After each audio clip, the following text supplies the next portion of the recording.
बिस्मिल्लाहिर्रहमानिर्रहीम। अस्सलाम वालेकुम स्टूडेंट्स। उम्मीद है आप खैर खैरियत से होंगे। आज प्रोग्रामिंग फॉर बिगनर्स सीरीज़ का 23वां लेक्चर है। इससे पहले 22 लेक्चर्स जो हैं उनमें हम ज़्यादातर लेक्चर तो कॉन्सेप्ट्स के ऊपर ही थे, लेकिन कुछ लेक्चर्स जो है वो सोल्यूशन पे भी थे। एक लेक्चर अगर आपको याद हो तो वो हमने किया था कि जिसमें हमने कुछ मिक्स प्रॉब्लम लिए थे।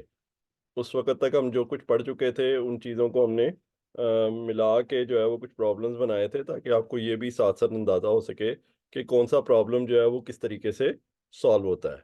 तो उसमें जो आपके साथ हमने शेयर किया था हैकररैंक का प्रॉब्लम, उसका नाम भी यही था, पिग मिक्स प्रॉब्लम 1, और उसमें 6 प्रॉब्लम्स थे। तो इन प्रॉब्लम्स को हम वन बाय वन डिस्कस भी करते हैं और उनका सॉल्यूशन भी देखते हैं। पहला प्रॉब्लम था perfect square. Input a number integer but not a perfect square. Print an integer smaller but closest to number and perfect square. Print an other integer larger but closest to number and perfect square. So आपको शायद statement से clarity ना हुई हो तो input format को देखें 7, output format में 4 और 9। 4 भी परफेक्ट स्क्वायर है, 9 भी परफेक्ट स्क्वायर है। 4 7 से छोटा है और 9 जो है वो 7 से बड़ा है। तो अगर अब आप स्टेटमेंट दोबारा जाके पढ़ें तो लिखा है input a number integer but not a perfect square. तो आपको कोई नंबर ऐसा इंटीजर मिलेगा जो कि परफेक्ट स्क्वायर नहीं होगा, जैसे कि 5 6 8 10 11 12 13 14 15। 16 को छोड़ देंगे तो फिर 17 18। अब जब आपको ये परफेक्ट स्क्वायर नहीं होगा नंबर, तो उससे नीचे कोई नंबर ऐसा है जो कि परफेक्ट स्क्वायर है और उससे ऊपर भी परफेक्ट स्क्वायर आपको मिल सकता है, तो आपने वो बताने हैं। वो कैसे बताए जा सकते हैं?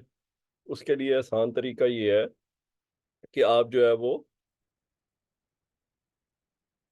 नंबर का स्क्वायर रूट ले लें। नंबर का स्क्वायर रूट ले लें। उसके लिए जो है वो स्क्वायर रूट का फंक्शन भी मुख्तलिफ लैंग्वेजेस में मिलता है। पाइथन में जो है वो आपके पास चूंकि डबल स्टैरिक का ऑपरेटर पावर देता है, तो उसको 0.5 ले लें तो उससे भी स्क्वायर रूट आ जाएगा। तो नंबर का स्क्वायर रूट लेने के बाद उसको इंटीजर उसकी वैल्यू ले लें। इंटीजर वैल्यू क्यों ले लें और इंटीजर वैल्यू क्यों कर काम करेगी? क्योंकि नंबर जो है वो परफेक्ट स्क्वायर नहीं है। तो इसका मतलब है जब हम स्क्वायर रूट लेंगे तो वो 2 point something, 3 point something, 4 point something, कोई भी इस तरह की वैल्यू आएगी। जब हम इंटीजर लेंगे तो फ्रैक्शनल पार्ट निकल जाएगा और नंबर आ जाएगा। वो जो नंबर आएगा उसको अपने आप से मल्टीप्लाई करेंगे तो स्क्वायर आएगा, और उसमें एक प्लस करके ऐड करके फिर मल्टीप्लाई करेंगे तो फिर भी स्क्वायर आएगा। जैसे कि अगर इसी एग्जांपल को मैं करूं तो 7 का स्क्वायर रूट आता है 2 पॉइंट समथिंग। जब हम उसको तीसरी लाइन में n1 equal to int n करेंगे तो वैल्यू आ जाएगी 2। फ्रैक्शनल पार्ट निकल जाएगा। 2 को 2 से मल्टीप्लाई करें 4, और 2 प्लस 1 3, 3 को 3 से मल्टीप्लाई करें 9। इसी तरह एक और एग्जांपल भी मैं आपसे शेयर करता जाता हूँ। लेट्स सपोज आपके पास नंबर है 28। 28 का जब आप स्क्वायर रूट लेंगे तो वो आएगा 5 पॉइंट समथिंग। 5 पॉइंट समथिंग को जब आप इंटीजर करेंगे तो 5 आ जाएगा। अब आपके पास 5 मल्टीप्लाई बाय 5 25 आ जाएगा, और 5 प्लस 1 6, 6 मल्टीप्लाई बाय 6 36 आंसर आ जाएगा। आसान है ये। दूसरा टास्क है input a positive integer, find whether or not it is a perfect square. अब जिसको पिछला जो है वो समझ आ गया था तो ये उसके लिए बहुत आसान होना चाहिए। सैंपल इनपुट देखें, 16 है तो वो कहता है जी यस ये परफेक्ट स्क्वायर है। 18 जो है वो परफेक्ट स्क्वायर नहीं है। तो पिछला अगर आपने प्रोग्राम समझ लिया था तो ये तो बहुत आसान था। ठीक है, वो कैसे? कि आप उसकी इंटीजर वैल्यू ले लें नंबर की, और उसको उसमें से सब्ट्रैक्ट करके देख लें। अगर तो वैल्यू 0 आती है इसका मतलब है कि वो परफेक्ट स्क्वायर था। यानी 4 का अंडर रूट 2, 9 का अंडर रूट 3, 3 माइनस 3 0, 2 माइनस 2 0, 16 का 4 माइनस 4 0। लेकिन अगर 18 था तो 4 पॉइंट समथिंग आएगा, 4 पॉइंट लेट्स सपोज 2। 4.2 को जब मैं माइनस करूंगा 4 से तो जवाब आएगा 0.2, जो कि इक्वल नहीं है 0 के। तो उस केस में आप नो प्रिंट करवा देंगे। तो ये दोनों मिलते जुलते टास्क थे, लेकिन थोड़ा सा डिफरेंस था। टास्क 3 ये कहता है read 4 numbers slash integers, the integer may be repeating, check and print distinct integers only. कहता है आपके पास 4 इंटीजर्स हैं जो कि रिपीट भी हो सकते हैं, यानी हो सकता है कि 37 दो दफा आ जाए। जैसे कि अगर आप इस एग्जांपल में देखें तो 42 दो दफा आया है, तो आउटपुट में आपने 42 एक ही दफा लिखना है। इसको कहते हैं हम डिस्टिंक्ट वैल्यूज या डिस्टिंक्ट नंबर। अच्छा जी, अब इसको करेंगे किस तरह? आसान है, ठीक है, कि आप हर इंटीजर को पिछले इंटीजर से कंपेयर कर लें। पहला इंटीजर तो ऐसे ही प्रिंट होना है क्योंकि वो तो रिपीट नहीं होगा, वो तो अभी आया ही नहीं है। लेकिन दूसरा जब आएगा तो उसको कंपेयर कर लें कि वो पिछले के बराबर तो नहीं है, अगर नहीं है तो प्रिंट कर लें। तीसरा जो है उसको पहले दोनों से कंपेयर कर लें। चौथे को पहले तीनों से कंपेयर कर लें। आसान काम था, ठीक है। कोई सॉर्टिंग वगैरह करने की ज़रूरत नहीं है, ठीक है। अगर आप ये मुश्किल इसको सोचेंगे ना तो स्टूडेंट्स क्या जाएंगे, सॉर्टिंग की तरफ जाएंगे। सॉर्टिंग वगैरह करने की ज़रूरत नहीं है। पहला नंबर एज इट इज़ प्रिंट कर दें, दूसरे को पहले से कंपेयर करें, तीसरे को दूसरे और पहले से कंपेयर करें, चौथे को तीसरे दूसरे और पहले से कंपेयर करें। ठीक है, इसको अच्छी तरह समझ लें। यही टास्क जो है वो आगे चल के जब आप लूप पढ़ेंगे तो हम उसमें इसको देखेंगे कि उसमें इसका करने का क्या तरीका है। क्योंकि अभी तो हमने इसको कर लिया इस तरह से क्योंकि हमारे पास 4 वैल्यूज थी, लेकिन अगर ये 400 थी तो मैं पिछली सारी वैल्यूज से उसको कैसे मैच करता, उसके लिए तरीका मैं इंशाल्लाह वहां पे आपको बताऊंगा। Task 4, find count in range 2। आपके पास 3 इंटीजर्स हैं और रेंज दी हुई है। नीचे वाली इनपुट फॉर्मेट में जाके देखें तो नीचे रेंज है। अब वो रेंज दोनों तरफ हो सकती है, यानी स्मॉलर नंबर जो है वो लेफ्ट पे भी हो सकता है और लार्जर नंबर जो है वो भी लेफ्ट पे हो सकता है। तो सबसे पहले तो उसको स्वैप करके सीधा कर लें। यानी अगर पहला नंबर बड़ा है तो उसको स्वैप कर लें और छोटा नंबर लेफ्ट पे ले आए, बड़ा नंबर राइट पे ले आए और उससे हर नंबर को कंपेयर करते जाएं।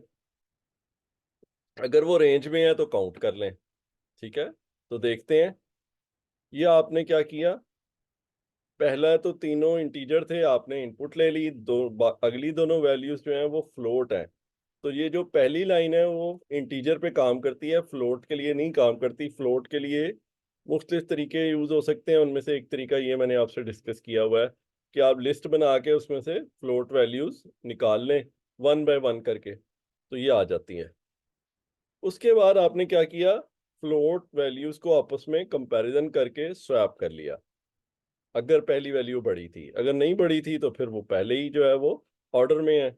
अब आपने ये काउंट लिया और हर नंबर को चेक कर लिया कि क्या वो F1 से F2 के दरमियान है, तो count equal to count plus 1। N2 को चेक कर लें, N3 को चेक कर लें और काउंट बढ़ाते रहें। अब अगर आपके पास काउंट 0 है तो print no element is in range.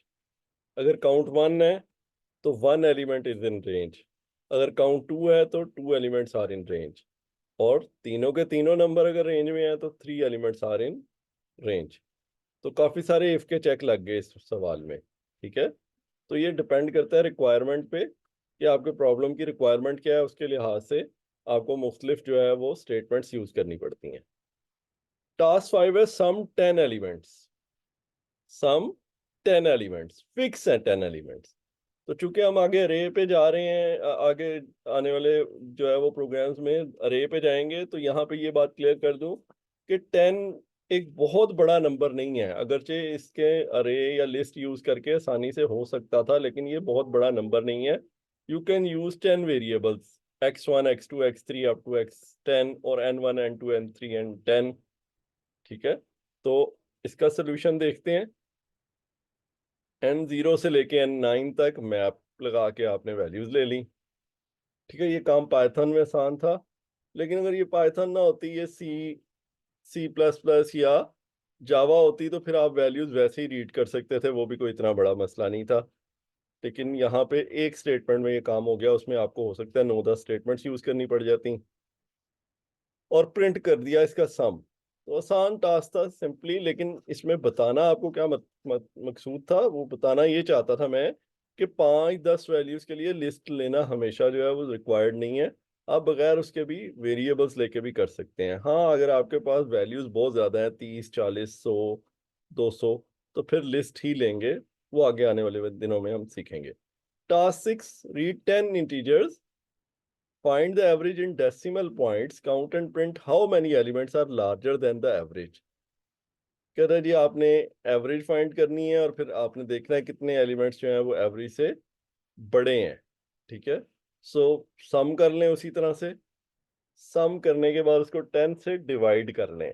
Integer division नहीं करनी, सिंगल स्लैश से डिवाइड करना है, फ्लोट में आ जाएगी वैल्यू। अब हर वैल्यू को उससे कंपेयर कर लें, किससे? एवरेज से। 0 से लेके n0 से लेके n9 तक और काउंट करते जाएं और आखिर में काउंट को प्रिंट करवा लें। ठीक है, तो ये था आज का लेक्चर जिसमें हमने जो है वो मिक्स 6 प्रॉब्लम्स जो थे उनका सोल्यूशन देखा। इनमें से आखिरी 2 प्रॉब्लम्स जो हैं उनमें 10-10 वैल्यूज थी, तो हमने 10-10 जो है उसके लिए वेरिएबल्स यूज कर लिए।